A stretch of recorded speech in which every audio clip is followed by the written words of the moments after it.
Guys, ito na pala ang aking binabad na pork stick. Iprituhin ko muna siya. Ha? Pigain ko muna ang kanyang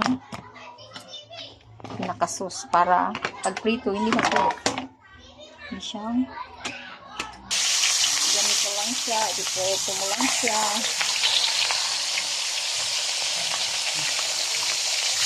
Iprito mo lang siya.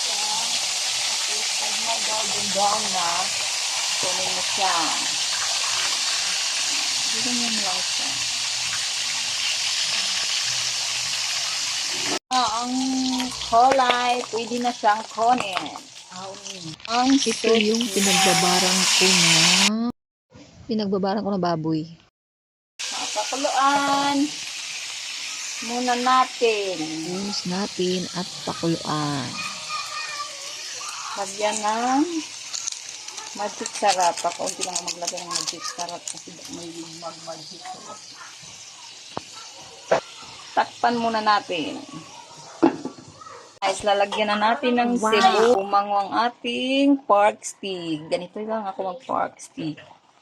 Mamaya, papatuyuin lang natin kakaunti. Lagyan ko ng maraming sabaw kasi ang ating mga dabber cuds mahilig sa sabaw. Cha. Na ang aking pork stick. Wow!